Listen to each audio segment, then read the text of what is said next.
नमस्कार। मैं शाइना अरोड़ा कोछड़ लेकर आई हूँ आपके लिए कहानी। क्या आपके घर में भी कोई मोहन है? तो आइए कहानी की ओर बढ़ते हैं। मोहन जैसे ही बस से उतरा तो उसने देखा कि सामने उसका बड़ा भाई विनोद खड़ा था। भाई को देखते ही मोहन अपने एक दिन के सफ़र की पूरी थकान भूल गया और भागकर बड़े भाई के गले लग गया। आज दोनों भाई 3 साल बाद मिल रहे थे। मोहन लगभग 9 साल का था जब उसका बड़ा भाई विनोद गांव छोड़कर शहर काम की तलाश में चला आया था। आज विनोद एक बड़ी कोठी में काम करता था। सफाई करना, बर्तन धोना, खाना बनाना, ये सब काम अब उसके लिए बाएं हाथ का खेल था। विनोद ने पहले से ही मोहन को काम पर लगवाने के लिए एक घर ढूंढ रखा था। दोनों भाई अब साइकिल पर बातें करते जा रहे थे। माँ तुझे बहुत याद करती है भाई, तेरे लिए बहुत सुंदर स्वेटर भेजा है, अपने हाथों से बुनकर। अरे वाह, और बापू कैसा है? विनोद ने पूछा। जैसा तुम छोड़कर आए थे, हर वक्त माँ पर चिल्लाता रहता है, पर अब तो अम्मा को भी कोई फर्क नहीं पड़ता, वो अपनी दुनिया में खुश रहती है। बातें करते करते दोनों भाई उस कोठी के बाहर पहुंच गए जहां विनोद काम करता था। जैसे ही मोहन साइकिल से उतरा, उसका मुंह खुला का खुला रह गया। हे भगवान, इतना बड़ा घर, इतना आलीशान! ऐसा घर तो हमने फिल्मों में देखा है भाई। तुम यहाँ काम करते हो? हाँ, मैं इस कोठी में काम करता हूँ, और जितना बड़ा ये घर है उतना ही बड़ा हमारे साहब का दिल। मुझ में और अपने बेटों में ज़रा भी फर्क नहीं करते। तुम्हारे आने का सुनकर भी बहुत खुश हुए। बोले जितने दिन चाहे तुम्हारा भाई हमारे साथ रुक सकता है। 3-4 दिन मोहन विनोद के साथ रहा। विनोद का कमरा कोठी की तीसरी मंजिल पर था। विनोद ने मोहन से कहा, तू 2 दिन जी भर के आराम कर ले, फिर तो काम ही काम करना है। जब विनोद काम के लिए नीचे जाता तो मोहन तीसरी मंजिल से सड़क पर चलती गाड़ियों को देखता। कितनी भाग दौड़ थी उस शहर में, गाड़ियों की इतनी तेज रफ्तार, इतना धुआं, इतना शोर। ऐसा लग रहा था मानो किसी ने लोगों में चाबी भर दी हो। फिर उसने बादलों में एक हवाई जहाज देखा। वो भागकर कमरे में गया और अपने बक्से से माँ की तस्वीर निकालकर कहने लगा, माँ, हवाई जहाज सच में बहुत बड़ा होता है, मैंने अभी देखा।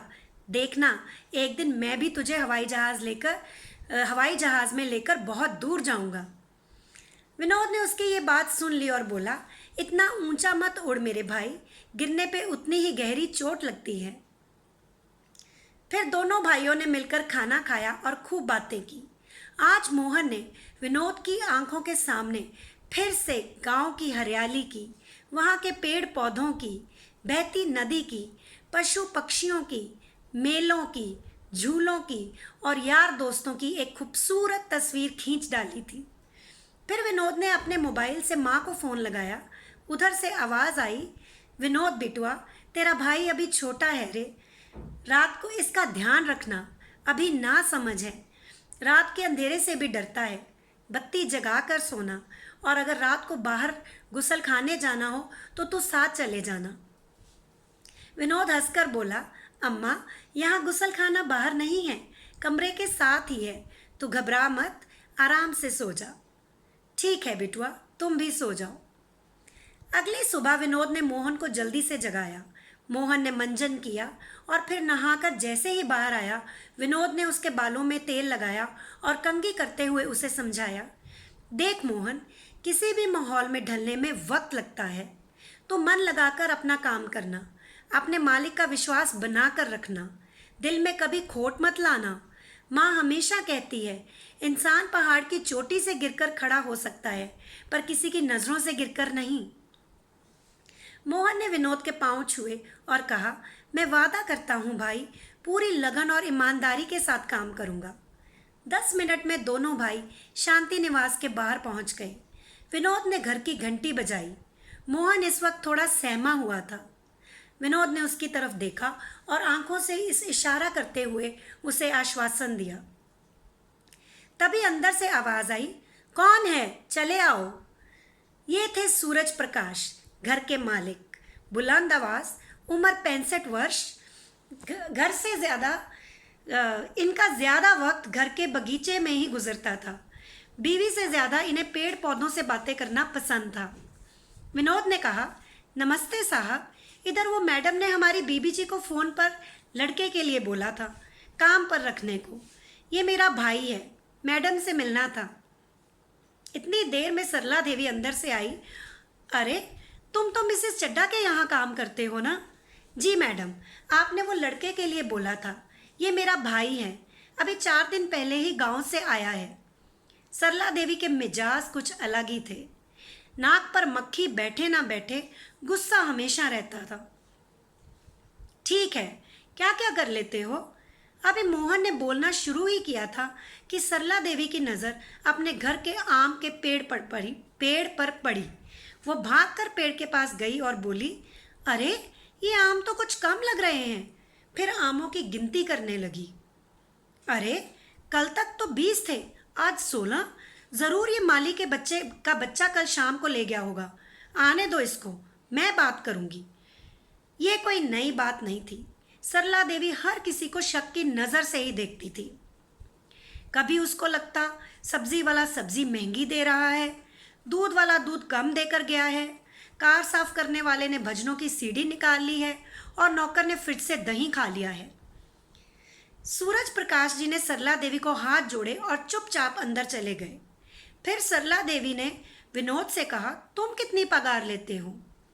विनोद ने कहा, बीबी जी, मैं 8,000 लेता हूँ, पर कोई बात नहीं, मेरा भाई अभी छोटा है।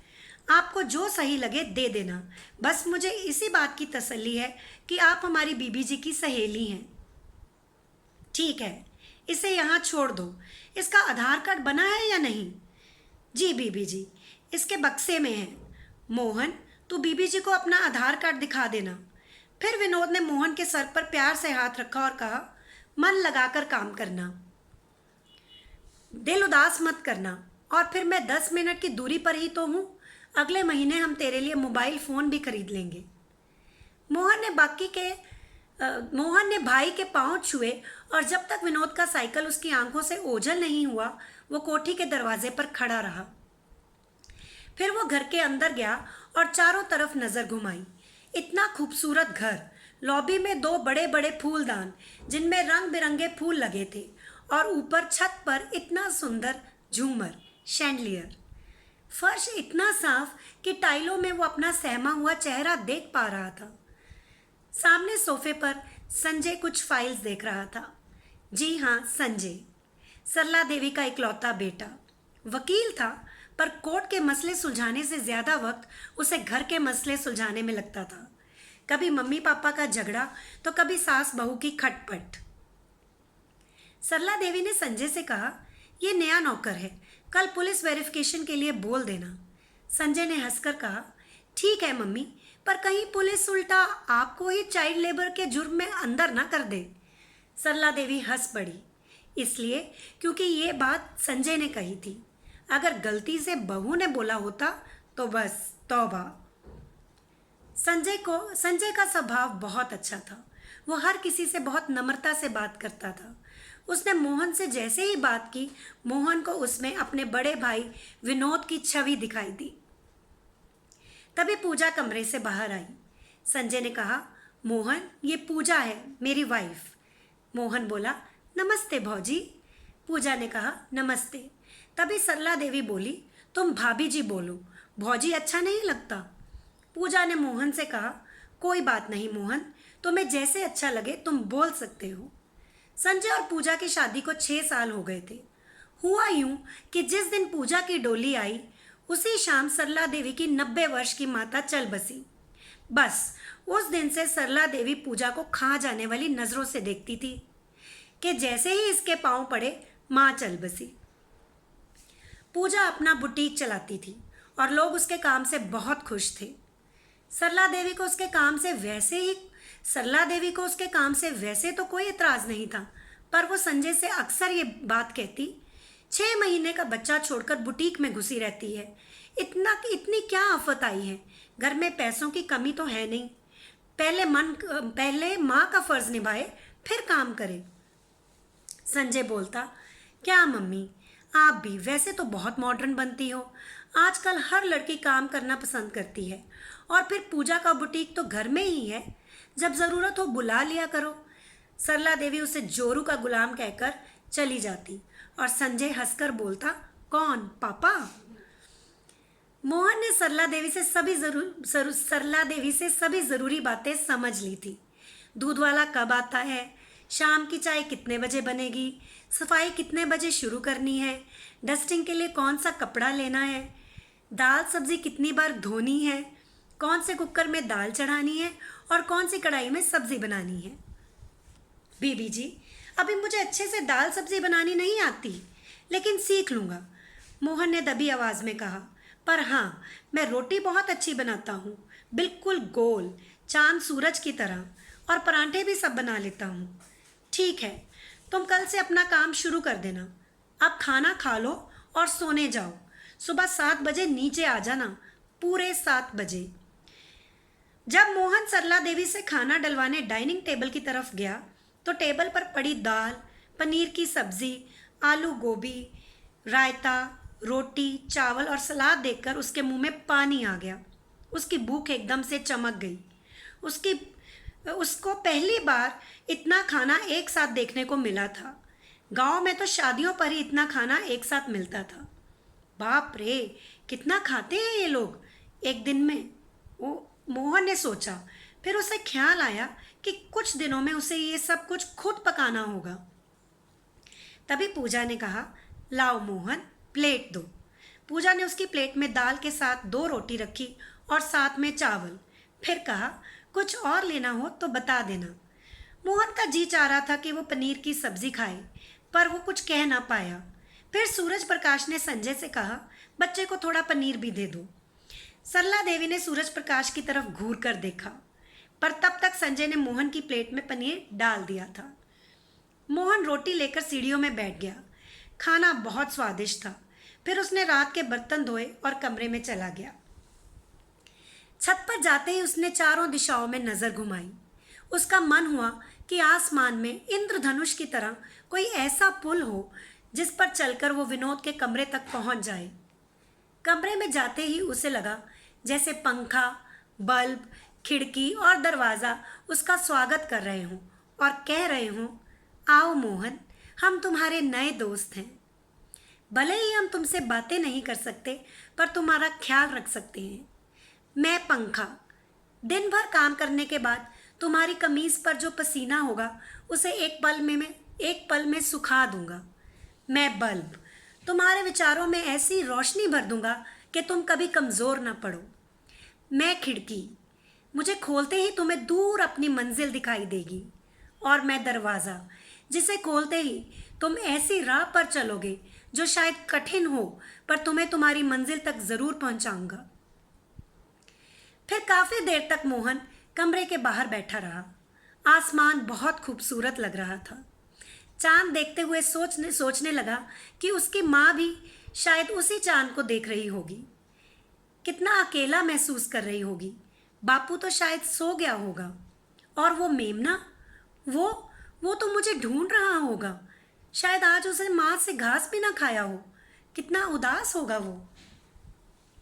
तभी मोहन की नज़र बिल्ली के बच्चे पर पड़ी, जो बाहर पड़े मेज़ के नीचे छुपा बैठा था। मोहन ने सोचा शायद वो बिल्ली का बच्चा भी अपने परिवार से अलग हो गया है। मोहन ने उसकी तरफ हाथ बढ़ाया तो वो बच्चा म्याऊं म्याऊं करने लगा। शायद वो बहुत भूखा था, पर मोहन दूध कहाँ से लाता। अभी घर में पहला दिन था। जाकर क्या बोलता कि बिल्ली के लिए दूध दे दो। नहीं। फिर वो कमरे में जाकर सो गया। अगली सुबह 7 बजे वो अपने काम में लग गया। थोड़ा डरा हुआ था कि कहीं बर्तन साफ करते हुए कोई कप ना टूट जाए, या फिर रोटी बनाते हुए कोई रोटी जल ना जाए। वो पूरी चुस्ती के साथ काम करता रहा और पता भी ना चला कब रात के 10 बज गए। जब मोहन अपने कमरे में जाने लगा तो पूजा की बेटी लॉबी में अपने खिलौनों के साथ खेल रही थी। उनमें से जब मोहन ने एक बिल्ली वाला खिलौना देखा तो उसे एकदम से बिल्ली के बच्चे का ख्याल आया। अगर आज फिर वो छत पर भूखा हुआ तो मोहन को कुछ समझ नहीं आ रहा था। सामने डाइनिंग टेबल पर छोटे बच्चे के दूध की बोतल पड़ी थी। मोहन का मन हुआ कि वो बचा हुआ दूध बिल्ली के बच्चे के लिए ले जाए, पर कहे तो किससे कहे। तभी संजय ने कहा, अरे मोहन, तुम सोने नहीं गए? बस जा रहा हूँ भैया, गुड़िया के खिलौने देख रहा था। संजय ने कहा, ठीक है, जब मन हो चले जाना। मोहन 10 मिनट तक रुका और फिर हार मानकर धीरे धीरे सीढ़ियाँ चढ़ने लगा। ऊपर जाते ही उसने मेज़ के नीचे देखा, बिल्ली का बच्चा वहाँ नहीं था। मोहन अपने बिस्तर पर जाकर लेट गया। आज थकावट की वजह से उसकी आंख जल्दी लग गई। रात को करीब 2 बजे उसके कानों में बिल्ली के बच्चे की आवाज़ पड़ी। वो बिस्तर से उठा, पर आज फिर वो कुछ नहीं कर पाया। अगली शाम उसने बहुत हिम्मत करके सरला देवी से कहा, मेम साहब, वो आपसे कुछ कहना था। बोलो मोहन, क्या बात है? भाई की याद आ रही है? रविवार को मिल लेना। नहीं मेम साहब, वो असल में रात को बहुत थकावट हो जाती है। अभी आए 2 दिन हुए नहीं और थकान होने लगी तुम्हें? इतना काम तो करवाया भी नहीं अभी। सरला देवी थोड़ा गुस्से में बोली। संजय और पूजा कमरे से बाहर आए। उनको डर था कि मम्मी फिर से नौकर को भगा ना दे। क्या हुआ मम्मी? संजय ने कहा। महाराज को थकान हो रही है। नहीं मेम साहब, ऐसा कुछ नहीं। फिर मोहन ने संजय की तरफ देखा और कहा, भैया, गांव में मुझे सोने से पहले गर्म दूध पीने की आदत थी। माँ कहती है उससे पूरे दिन की थकान दूर हो जाती है। मैंने तो बस मेम साहब से 1 कप दूध लेने के बारे में सोचा था। पूजा और संजय ने एक दूसरे की तरफ देखा। तभी सरला देवी बोली, अपने लिए 1 कप चाय बना लिया करो। मोहन बोला, पर मेम साहब। साथ ही पूजा बोली, मोहन रुको, मैं दूध देती हूँ। सरला देवी ने कहा, रुको। फिर उसने 4-5 मिनट लगाकर क्रॉकरी में से एक ऐसा कप निकाला जो साइज में सबसे छोटा था और पूजा को कहा, इसमें दूध डाल दो। रात को अगर बच्चों ने मांग लिया तो कहाँ से लाओगी? अब रोज रात को जैसे ही मोहन कमरे के बाहर पहुंचता, बिल्ली का बच्चा भाग कर आता और मोहन जल्दी से कटोरी में दूध डाल देता। वक्त गुजरता गया। मोहन को शांति निवास में काम करते 4 महीने हो गए। ये पहला नौकर था जो अभी तक सरला देवी की डांट के बावजूद भागा नहीं था। अब वो अपने काम में विनोद की तरह बहुत फुर्तीला हो गया था। दोनों भाई और उनके गांव के 2 और दोस्त हर महीने एक दूसरे से मिलते। आज फिर वो चारों शाम को मिलने वाले थे। विनोद ने मोहन को फ़ोन पर कहा कि वह उसे 3 बजे तक लेने आएगा। सोनू और नीरज भी उनके गांव के ही थे। हर महीने वो एक पार्क में मिलते, एक साथ बैठकर समोसे खाते, चुटकुले सुनाते, गांव की बातें करते और ज़ोर ज़ोर से हंसते। आज विनोद ने नीरज से कहा, अरे नीरज, तुम्हारे चेहरे पर ये निशान कैसा? अरे ये तो तुम्हारी बाजू पर भी है। कुछ नहीं यार, परसों साहब पार्टी से रात 2 बजे आए। मेम साहब तो सोने चली गई। मुझसे कहा दरवाज़ा खोल देना। इंतज़ार करते करते मेरी आंख लग गई और दरवाज़ा खोलने में देर हो गई। वो लगभग 15 मिनट बाहर खड़े रहे। शराब भी बहुत पी रखी थी। जैसे ही मैंने दरवाज़ा खोला तो मुझे ज़ोर ज़ोर से मारना शुरू कर दिया। भाई, इतने महंगे विदेशी जूते पहनते हैं, निशान तो पड़ने थे। मोहन ने कहा, तुमने कुछ नहीं कहा, मार खाते रहे। नीरज बोला, हाँ, मैंने कहा मुझे माफ़ कर दो, आगे से ऐसी गलती नहीं होगी। सोनू ने नीरज का हाथ पकड़ा और कहा, अरे ये तो हमारा शेर है, शेर। मन ही मन चारों दोस्त जानते थे कि एक दूसरे को झूठी तसल्ली देना ही उनकी ज़िंदगी की असलियत थी। फिर सोनू ने कहा, भाई मैं तो एक समोसा और खाऊंगा। परसों हमारी मैडम हमें एक बर्थडे पार्टी पर लेकर गई, मुन्ना को संभालने के लिए। वहाँ सब समोसे, बर्गर, टिक्कियाँ खा रहे थे, पर मुझे मैडम ने दूर एक कुर्सी पर बिठा दिया। समोसे की खुशबू मेरा जी ललचा रही थी, पर मैं तो वो प्लेटें ही देखता रह गया जिसमें लोगों ने अपनी जूठन छोड़ी थी। तभी मोहन को याद आया। वो विनोद से बोला, भाई तुम तो मुझे सरप्राइज देने वाले थे, बोलो बोलो, जल्दी बोलो। विनोद जोर से हंसा और बोला, सरप्राइज बहुत मज़े का है, जल्दी बोलो। तीनों ने एक साथ कहा, परसों हमारी माँ आ रही है हमसे मिलने। फिर विनोद ने मोहन की तरफ देखा और मजाक से कहा, वो तुमसे नहीं, मुझसे मिलने आ रही है।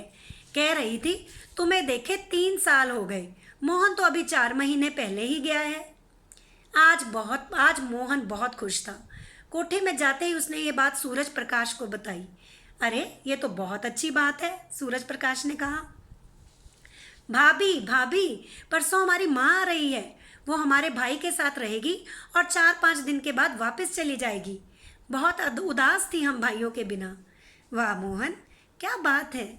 मुझे तो खुद अपनी माँ की बहुत याद आती है मोहन, पूजा ने कहा। सरला देवी बोली, ठीक है मोहन, तुम बीच में एक दिन जाकर माँ को मिल आना। रोज रोज जाना बहुत मुश्किल है। तुम तो जानते हो कितना काम होता है। संजय ने कहा, कोई बात नहीं, इसकी मम्मी इधर आकर रह लेगी इसके साथ। मोहन, तुम अपनी मम्मी को यहाँ बुला लेना। मोहन बहुत खुश हुआ और संजय को थैंक यू भैया बोलकर काम में लग गया। रात को फिर वो दूध का कप लेकर ऊपर गया और जोर जोर से बिल्ली के बच्चे को आवाज लगाने लगा। मिक्कू मिक्कू, इधर आओ, तुम्हें कुछ बताना है। मिक्कू भागा आया। परसों मेरी माँ आ रही है। जिस दिन वो मेरे पास रहने आएगी उसे परेशान मत करना। जोर जोर से म्याऊं म्याऊं करके उसकी नींद खराब मत करना। मिक्कू ने दूध पिया और फिर मोहन की तरफ ऐसे देखा मानो कह रहा हो, मैं वादा करता हूँ तुम्हें शिकायत का कोई मौका नहीं दूंगा। विनोद ने माँ को बस स्टैंड से लिया और अपनी कोठी ले गया। इस दौरान मोहन के कई फोन आ चुके थे। उसका जी चाह रहा था सारा काम छोड़कर माँ को मिलने भाग जाए। कुछ समझ नहीं आ रहा था, पहले दाल सब्जी बनाए या माँ से बात करे। सरला देवी तो आराम से सोफे पर बैठी सैलेड खा रही थी। मोहन ने चुपके से अपने मोबाइल से विनोद को फ़ोन लगाया। विनोद ने कहा, माँ सो गई है, बहुत थक गई थी। कल सुबह हम तुझसे मिलने आएंगे। रात भर मोहन करवट बदलता रहा। सुबह जल्दी से नीचे भागा और तेज तेज काम करने लगा। तभी गेट पर घंटी बजी तो वो भाग कर गया। गेट खोलते ही सामने दूध वाले को देखकर थोड़ा घबरा सा गया, फिर उदास होकर पतीला लेने चला गया।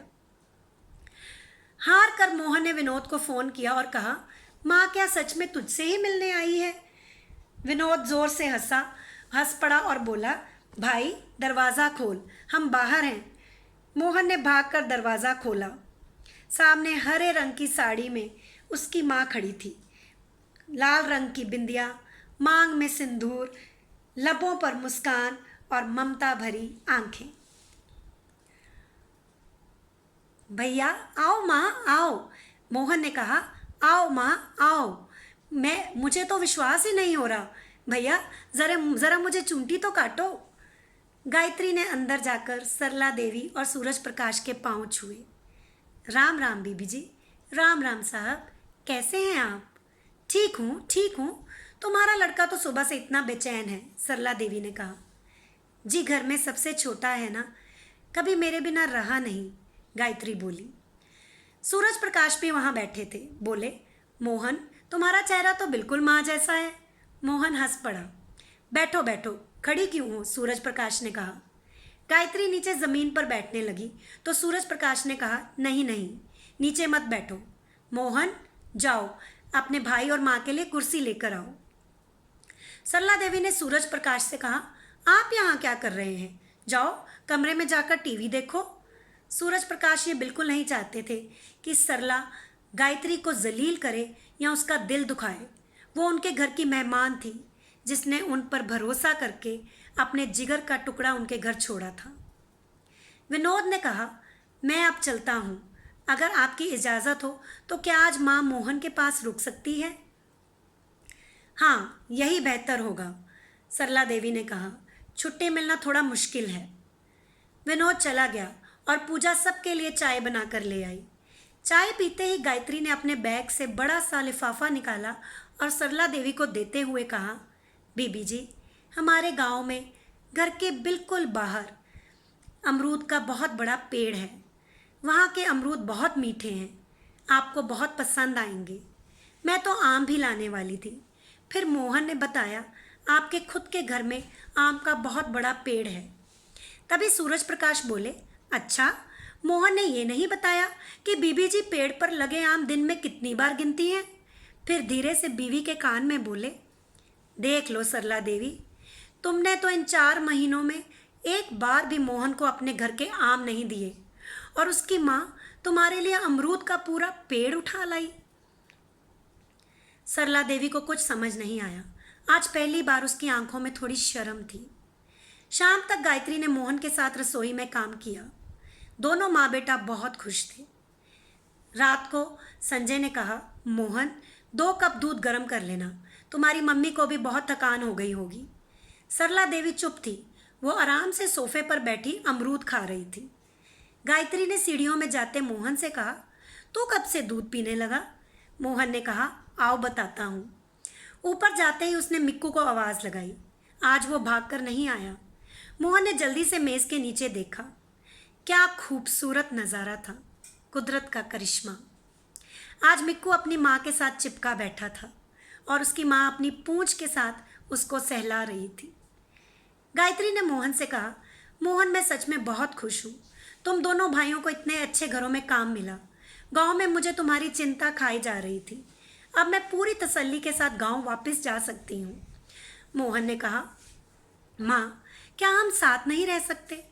तुम यहीं रुको मेरे साथ। क्यों जाना चाहती हो? वहाँ बाबा की गालियाँ खाओगी। नहीं बेटा, मुझे तुम्हारे बापू की गालियों से कोई फ़र्क नहीं पड़ता। मैं तुम्हारे मेमने के साथ खूब बातें करती हूँ। मेरा आधा दिन तो खेत में ही निकल जाता है। और फिर अगर माँ बाप हमेशा बच्चों के साथ रहें तो बच्चे कभी बड़े नहीं हो पाते।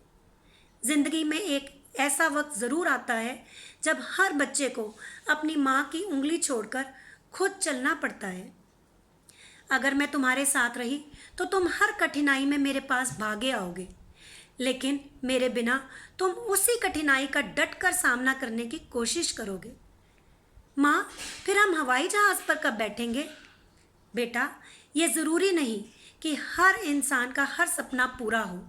ऐसे तो इंसान लालच का शिकार हो जाएगा। सपने ज़रूर देखो, पर उनके पूरे होने की डोर भगवान के हाथ में छोड़ दो।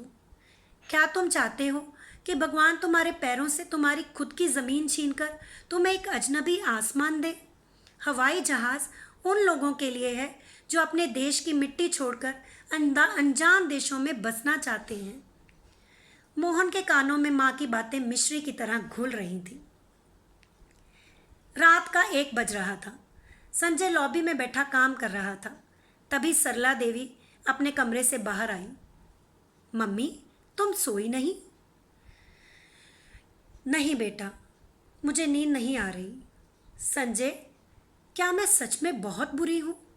तेरे पापा ने आज गायत्री के सामने मुझे कितना नीचा महसूस करवाया। देखा मम्मी, आज पापा ने जब तुम्हें हम सब के सामने कुछ गलत कहा तो तुम्हें कितना बुरा लगा। ज़रा सोचो, जब तुम हम सब के सामने मोहन के साथ इतने गुस्से से बात करती हो तो उसको कितना बुरा लगता होगा, पर वो फिर भी मुस्कुराता रहता है। मम्मी अपनी सोच को बदल दो।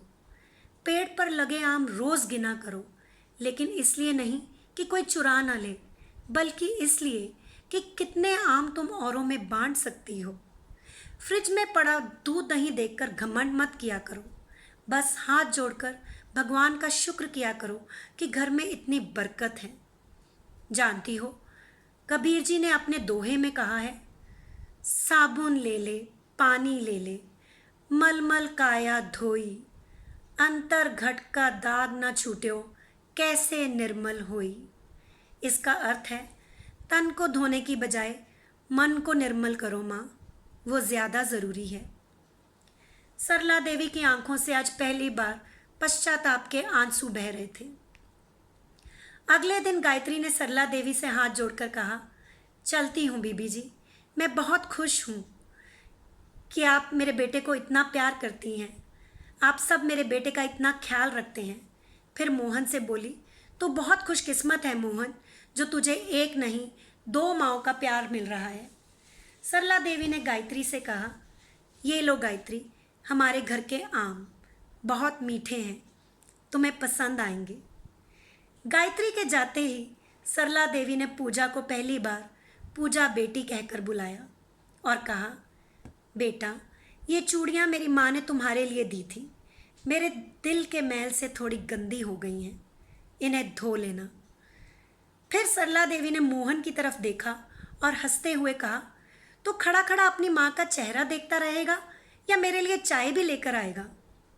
मोहन ने एक नई ऊर्जा और जोश के साथ कहा, जी मम्मी जी, अभी लाया। धन्यवाद।